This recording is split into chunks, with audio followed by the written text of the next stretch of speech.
విశాఖ అభివృద్ధికి కూటమి ప్రభుత్వం తీసుకుంటున్న చర్యలపై వైసీపీ విషం చిమ్ముతున్న ఎన్డీఏ నేతలు లైట్ తీసుకుంటున్నారు. సర్కారుపై ఫ్యాన్ పార్టీ మాజీ మంత్రులు ఘాటు విమర్శలు చేస్తున్న అధికార పక్షాల లీడర్లు సైలెంట్గానే ఉంటున్నారు. జరుగుతున్న ప్రగతిపై ప్రజల్లో విషబీజాలు నాటుతున్న కూటమి నేతలు కిమ్మనకపోవడానికి కారణమేంటి? పవన్ ఎంజాయ్ చేస్తూ సొంత వ్యాపకాల్లో బిజీగా ఉన్నారా? ఫ్యాన్ పార్టీ నేతల అడ్డగోలు విమర్శలకు అడ్డుకట్ట వేయకపోవడాన్ని ఎలా చూడాలి? జగన్ పాలన స్వర్ణయోగం అంటూ డబ్బాలు కొట్టుకుంటున్నా ఎందుకు నోరు మెదపడం లేదు? అసలు విశాఖ కూటమి నేతలకు ఏమైంది? Watch this inside story.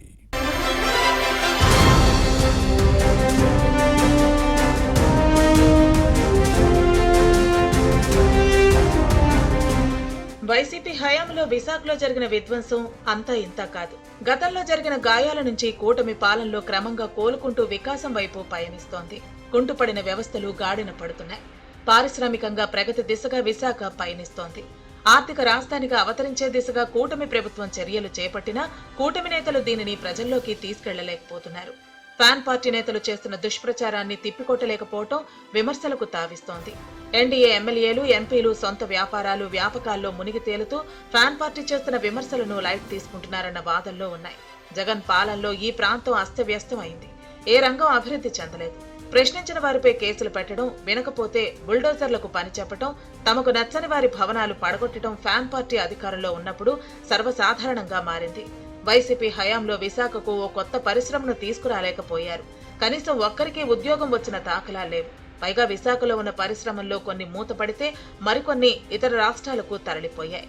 అప్పుడు ముఖ్యమంత్రి జగన్ సహకారంతోనే స్టీల్ ప్లాంట్ ప్రైవేటీకరణకు బీజం పడిందని ఇప్పటికీ ఉక్కు కార్మికులు మండిపడుతూ ఉంటారు. ఉక్కు పరిశ్రమ పరిరక్షణకు ఏ ప్యాకేజీ కూడా జగన్ తేలేకపోయారు. ఉక్కు కర్మాగారం అమ్మకానికి కావాల్సిన మద్దతును జగన్ సంపూర్ణంగా ఇచ్చేశారని, ఇప్పుడు అదే తమ కొంప ముంచుతోందని ప్లాంట్ కార్మికులు ఆందోళన వ్యక్తం చేస్తున్నారు.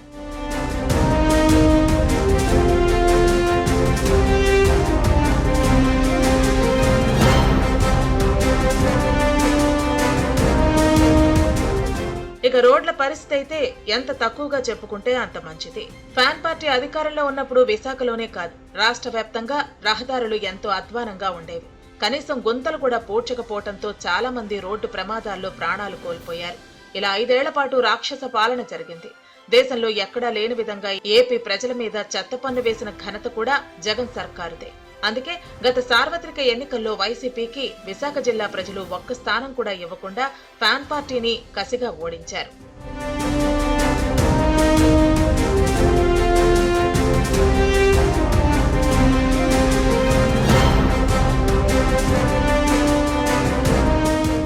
అయితే వైసీపీ హయాంలో ధ్వంసమైన వ్యవస్థలను ఒక్కొక్కటిగా సరిచేసేందుకు కూటమి ప్రభుత్వం కృషి చేస్తోంది. విశాఖను ఆర్థిక రాజధానిగా తీర్చిదిద్దే పనిలో తలమునకలైంది. అంతేకాదు, విశాఖలో పెద్ద ఎత్తున పెట్టుబడులు తీసుకొచ్చేందుకు ప్రయత్నిస్తోంది. దీనిలో భాగంగానే వైసీపీ వెళ్లగొట్టిన లూలు గ్రూప్ ను మళ్లీ విశాఖకు రప్పించడంలో సర్కారు సక్సెస్ అయింది. టీసీఎస్ తో పాటు పలు సంస్థలకు భూములు కేటాయించింది. విశాఖకు రావడానికి క్యూ కడుతున్న కంపెనీలతో స్థానిక యువతకు ఉద్యోగ అవకాశాలు లభిస్తాయి. అంతేకాదు, కూటమి నేతల కృషితో విశాఖ స్టీల్ ప్లాంట్ కు 11,440 కోట్ల ప్యాకేజీని కేంద్రం ప్రకటించింది. అలాగే అనకాపల్లి జిల్లాలో మిట్టల్ నిప్పాన్ స్టీల్ ప్లాంట్ ఏర్పాటవుతోంది.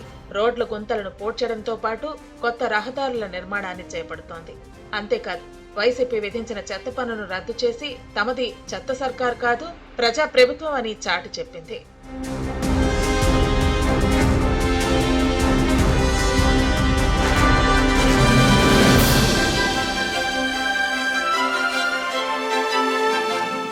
విశాఖను అన్ని రంగాల్లో అభివృద్ధికి కూటమి నేతలు కృషి చేస్తున్నా విశాఖ నాయకులు మాత్రం ఎందుకు సైలెంట్ మోడ్ లో ఉన్నారు? ఫ్యాన్ పార్టీ మాజీ మంత్రులు బొత్స సత్యనారాయణ, గుడివాడ అమర్నాథ్ తో పాటు వైసీపీ నేతలు కూటమి ప్రభుత్వం ఏ మంచి కార్యక్రమాన్ని చేపట్టినా పని కట్టుకుని అడ్డగోలుగా విమర్శించడం అలవాటుగా మార్చుకున్నారు. యువతకు పెద్ద ఎత్తున ఉపాధి కల్పించాలన్న ఉద్దేశంతో లూలు, ఉర్సా మాల్స్ కు భూములు కేటాయిస్తే అది ఏదో పెద్ద నేరం అన్నట్లు చౌకగా భూములు ఇచ్చేస్తున్నారని గుడివాడ అమర్నాథ్ సహా ఫ్యాన్ పార్టీ నేతలు విషం కక్కుతూ ప్రజలను తప్పుదో పట్టిస్తున్నారు. విశాఖ స్టీల్ ప్లాంట్ కోసం వైసీపీ ప్రభుత్వం ఏ ప్యాకేజీ తీసుకురాలేదు. కూటమి ప్రభుత్వం హయాంలో వచ్చిన 11,440 కోట్ల పునర్వ్యవస్థీకరణ పథకంపై ఫ్యాన్ పార్టీ నేతలు పనిగట్టుకుని దుష్ప్రచారం చేస్తున్నా వాటిని తిప్పికొట్టేందుకు కూటమి నేతలు నోరు మెదపకపోవటం విమర్శలకు తావిస్తోంది. చెత్త పన్నును కూటమి ప్రభుత్వం రద్దు చేసినా టీడీపీ, జనసేన, బీజేపీ నేతలు జనంలోకి తీసుకెళ్లలేదంటారు. గతంలో అస్తవ్యస్తంగా ఉన్న రోడ్లు ఇప్పుడు అద్దంలా మెరిసిపోతున్నా చెప్పుకునే దిక్కు లేకుండా పోయింది. జగన్ 5 ఏళ్ల పాలనను స్వర్ణయుగం అన్నట్టు వైసీపీ నేతలు ప్రజలను తప్పుదోవ పట్టిస్తున్నా కూటమి నేతలు కిమ్మనటం లేదు. ఇందుకు కారణం లేకపోలేదు. ఎన్డీఏ ఎమ్మెల్యేల్లో కొందరు మద్యం వ్యాపారంతో పాటు సొంత బిజినెస్లు, దందాలలో మునిగి తేలుతున్నారని అంటారు. అందుకే ఫ్యాన్ నేతల విష ప్రచారాన్ని పట్టించుకోవటం లేదన్న టాక్ విశాఖలో నడుస్తోంది. ఇలా వైసీపీ నేతల విష ప్రచారాన్ని ప్రజలు నమ్మితే భవిష్యత్తులో నష్టపోయేది కూటమి పార్టీలే. మరి ఫ్యాన్ పార్టీ నేతల విమర్శలను, ఆరోపణలను తిప్పికొట్టని విశాఖ కూటమి ప్రజాప్రతినిధులు నేతలపై వారి హైకమాండ్స్ ఎలాంటి చర్యలు తీసుకుంటుందో చూడాలి.